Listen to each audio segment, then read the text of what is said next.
I am thrilled to present to you Coincidencia. This is my coincidence routine. After shuffling the cards legitimately, cutting the cards legitimately, selected cards match randomly from the pack.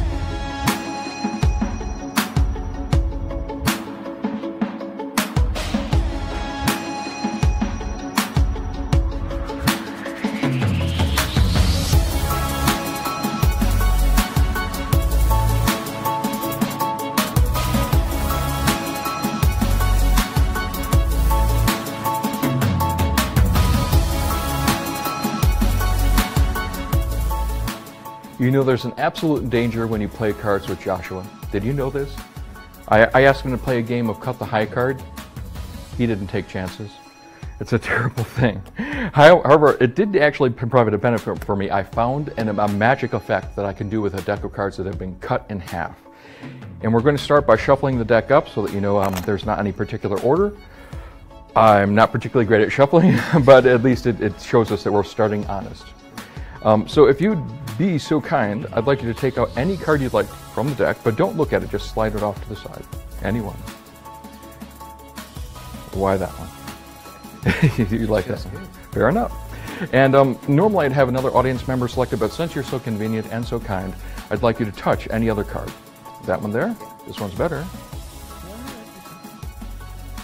No, I picked the wrong person. Would you be impressed if this card was close to that card? Well, at the moment it is, but let's see if the value is actually close. In this case, it happens to be a diamond, a number card, and a 9 of diamonds. Do you think you got close? I'm feeling kind of lucky. If I were you, I'd consider playing the lottery, because if you had selected a card even one card away, you'd end up on the Jack of Hearts. Maybe that was just a coincidence. So let's give it another try. I'll give the cards another cut, and I'll give them another shuffle. That way you can see I'm not starting out with any extra help. And I'm going to have you do it this time because if I do it, you might again think I'm cheating. So cut the deck and complete the cut. And you can do that as many times as you want. Just remember, on camera, time expands like infinity. Oh, excellent. Look at the top card. If you like that card, you can stick with it. Otherwise, we can have you select a different one. It's your choice. I like this card. Fantastic. Now I want you to slide that into the deck anywhere you want, but it's important not to put it all the way in. So in other words, leave it sticking out about halfway. Okay. Actually, but you know what?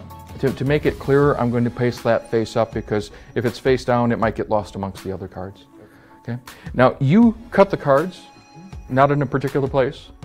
You selected the top card and you liked it. You could have changed to another, and you placed it into the pack anywhere you wanted. Let's take a look. Now, if you had cut and put that card a little bit higher, you would have got the 10 of spades. If you had put that card into the pack one card lower, you would end up next to the king of spades. But instead, you placed it right next to this half, which in this case happens to be the other queen of hearts. Perhaps another coincidence. So let's see if we can verify that none of this is just a raw coincidence.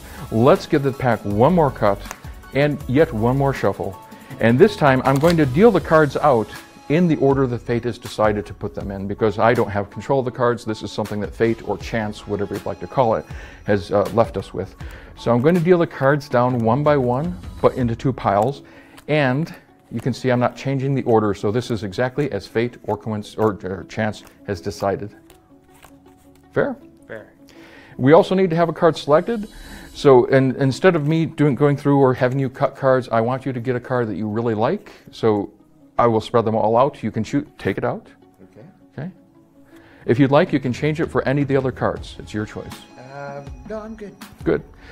Place it back face up. Okay. The other, yep. And I'll square these back. After the shuffles, after all of the cuts, you would not anticipate that these cards would be the same, and they're not. If we look at the next pair of cards, again, no coincidence whatsoever. Ah, now here, this is very interesting.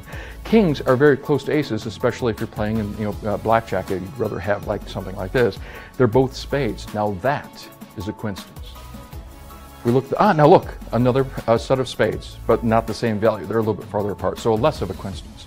We look, oh, now two aces, but the wrong suits. We keep on going. You notice that sometimes there's a little bit of a coincidence, and sometimes none at all.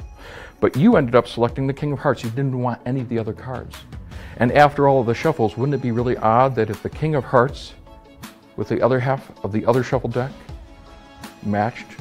Now that is a coincidence.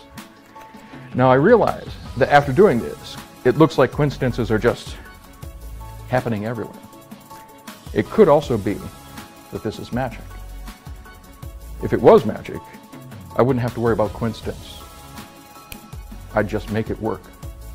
After all of the shuffles, after all the cuts, magic would make these two cards match. So we have both B10s of diamonds. The next, the 9 of hearts, is exactly the same, then the king of spades, then the queen of spades, then the ace of spades, then the 10 of spades, then the ace of hearts, the jack of hearts, the 9 of clubs, and finally, the jack of clubs. And that is Coincidencia.